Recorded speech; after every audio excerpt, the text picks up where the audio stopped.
Yes. Okay, let's say that if you like what the UK column does, you would like to support us, then please head over to community.ukcolumn.org. There are options to help us out.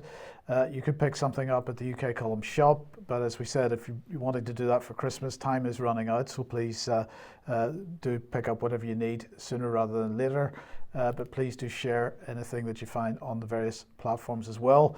I'd like to mention that on Saturday this week, we are hosting, on behalf of the Doctors for COVID Ethics, another symposium, this Symposium 5, and a whole host of fantastic speakers on that, and including Sucrit Bhakti, Catherine Austin Fitz, Patrick Wood, Wolfgang Wodarg, Michael Palmer, and so on. Well, they're going to be talking about mRNA, they're going to be talking about how to stop the shots, and menticide and mass atrocity in the era of COVID-19. It's going to be an interesting day, and that will begin at 1600, 4 o'clock Saturday afternoon UK time. Which is going to be a lot of work for you, Mike. We'd like to say from the UK column, we're delighted that the doctors have had the confidence in UK column to come back to us, and I'm sure this will be an excellent event. And just a quick reminder that then the following Thursday, December the 15th, also on the UK column website, starting at 4:30 p.m, David Scott's event, Education, Not Indoctrination. He'll have more to say about that on Monday, no doubt. In due course, yes, okay. I will just move over this next one, so let's go past that. And we've got the French team are also working very, very hard on matters to do with the vaccine and getting the truth out about what's happening. They've kindly sent us a little video clip. It's got on-screen translation. It's very short, but let's have a look at what they're trying to do in France.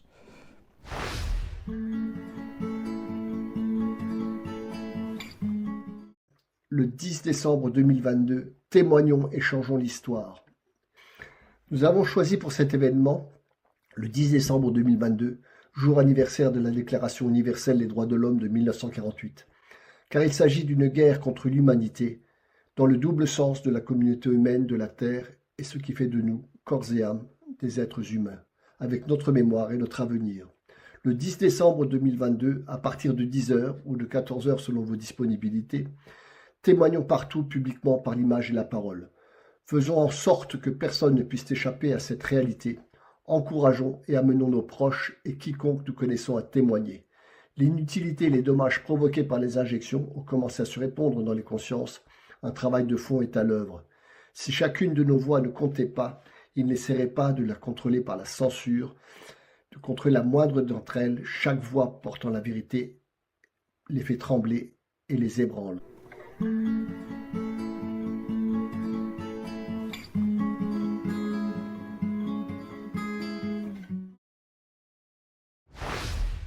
So we're going to say well done to all the people who've got together in France and who are standing up to be counted. And if you're a French speaker and can help promulgate the event, we'd be extremely grateful. Here's just a picture. Does it show much? Well, in some ways not, but in other ways it does.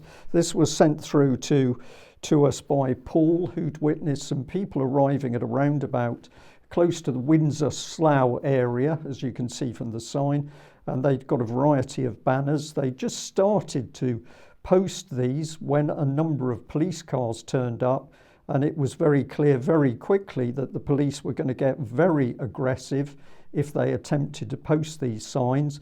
Ultimately, the group moved down the road and were able to post the signs here. But the viewer said to me, it was just incredible to watch the nature of the police simply because people were posting signs. And Alex, very briefly, please. Yes, just as we mentioned, Roy Lilley is a big hitter in NHS thought and a well-intentioned and well-informed man. We did have a bit of flack in the chat room during the live streaming of this yesterday. It's now on the front page of the website. The title is Former NHS Trust Chairman Roy Lilley, Is the NHS Safe? people were calling him controlled opposition and saying he had the wrong narrative. I think we'll be getting into that in extra time. The whole point is to establish with Mr. Lilley and others of his great caliber that we are safe and responsible people to talk to, and that we will let people, we will bear them out and hear their message. Really, that's as important as a purity spiral of having people whom we agree with 100% on the show. And Debi Evans did a spectacular job of interviewing him in a winsome way. So I think they should be building more bridges that way. We'll continue to point out to our viewers that we're not interested in what's now called purity spiraling, and having only people on side who agree with us on everything, medical or otherwise.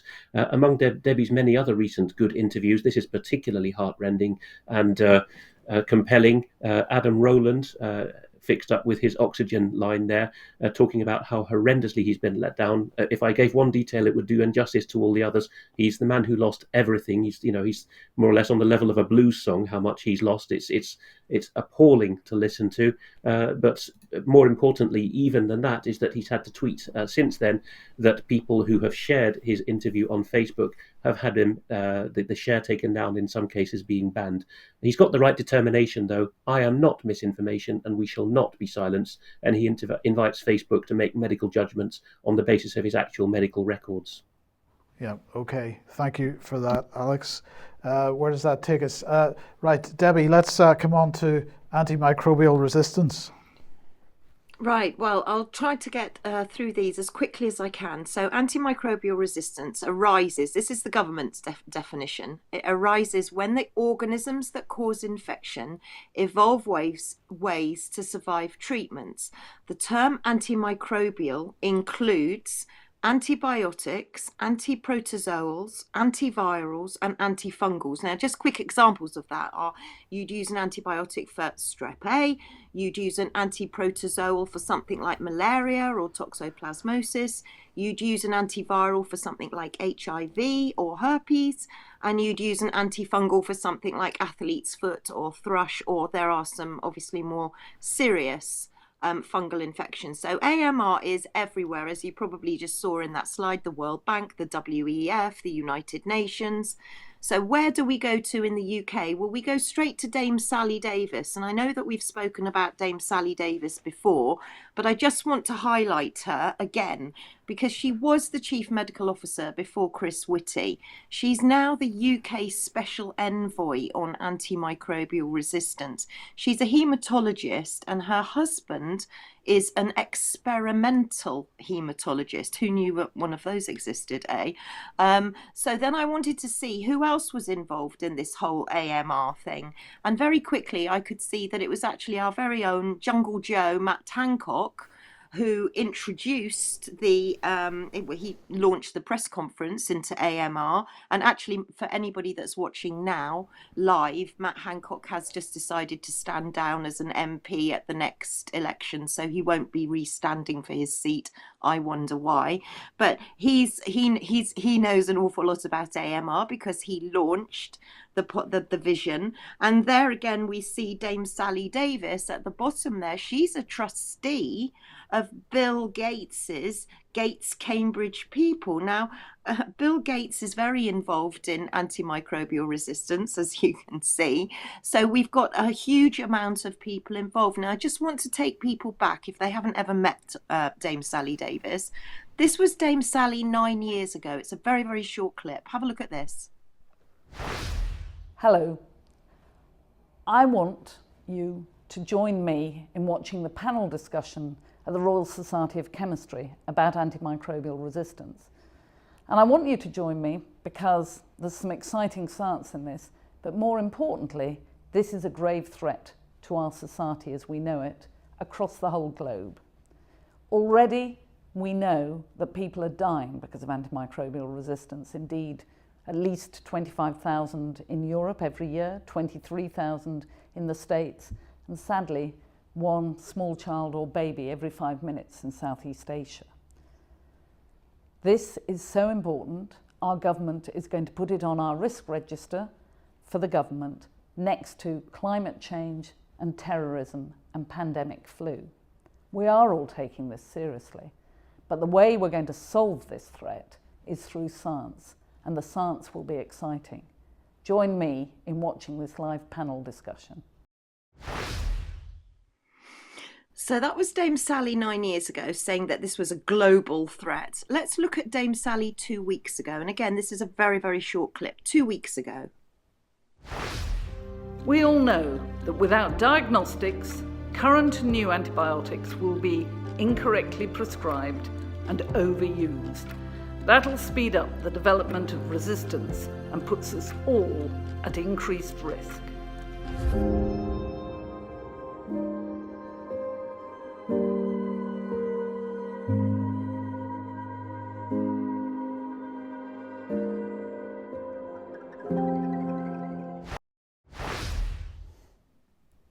I have to say that 9 years, I think, has taken its toll on Dame Sally Davies.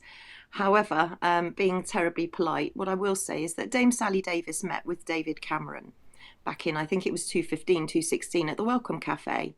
And she warned him of what was going to happen with all of us using antibiotics so much. There was going to be disease X, and what were we going to do when we didn't have all of these antibiotics? So David Cameron commissioned the O'Neill report back in 2016 with regards to antimicrobial resistance. And you can see it there up on screen. You can see Jeremy Hunt's name down in the bottom left-hand corner.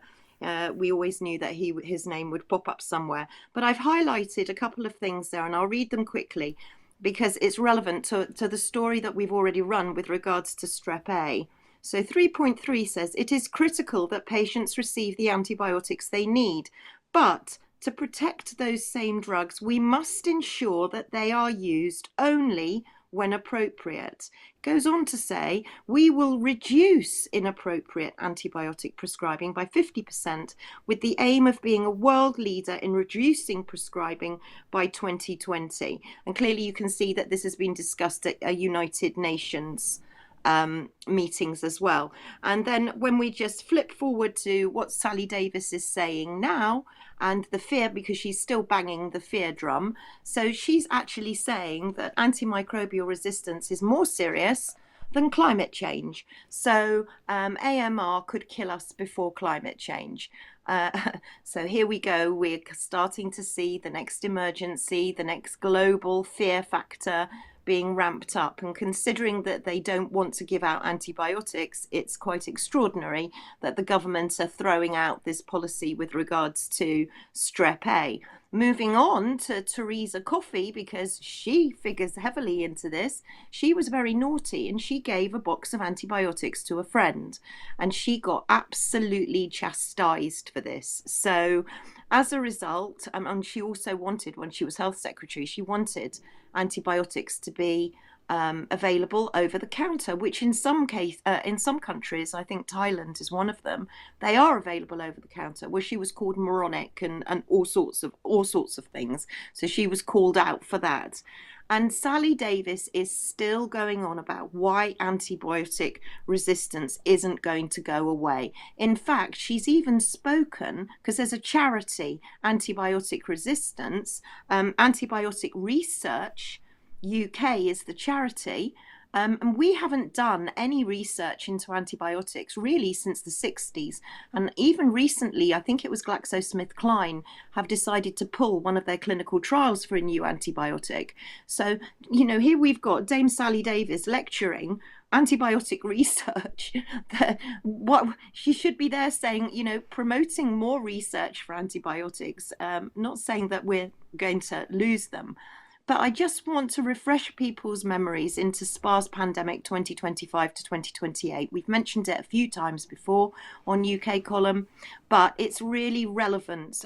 This was a futuristic scenario by the Johns Hopkins University, and it looked at what happened with a coronavirus between the years 2025 and 2028. If you go to download the PDF, you'll see this chapter 16, which is called Antibiotics Ho. And I'm going to let you freeze the screen because I know we're tight for time, but if you freeze the screen and read just that page, you'll see that the situation that we're seeing now with Strep A is exactly what you're seeing projected there. So I would urge everyone to go and have a look at SPA's pandemic 2025 to 2028. And then I don't know if you've got the finally slide there about drugs having two names, because I just briefly wanted to highlight people don't realise drugs have two names. So something like diazepam is also known as Valium. We are getting new drugs coming down the line. We've got antivirals and monoclonals. Now you need to inform yourself of what these drugs are, because a name that might sound very easy to pronounce might not be what the active ingredients are. So, for example, antivirals and monoclonal antibodies, anything with a VIR at the end of it, at the end of the medicine or the ingredients, suggests that this is an antiviral. Anything with MAB at the end of it would suggest that it is a monoclonal antibody. Both of these medicines can be new and novel and not have gone through the clinical trials that we would expect to see, and some may have also been trialled on specific cohorts of patients. So please check both names, check your medicine before you take it. Okay, Debbie, thank you very much. We are going to have to finish the news there. We've still got material to cover, so we're going to encourage all of our UK Column subscribers to join us in extra time when we will cover the material that we've still got in the can. That includes quite a bit from Alex. Things are moving so quickly now with news and events in UK and worldwide. It's getting increasingly difficult to keep the UK Column news within a relatively short period. But we think we'll end the news here. And as I say, if you're interested in the other subject elements, join us in extra time.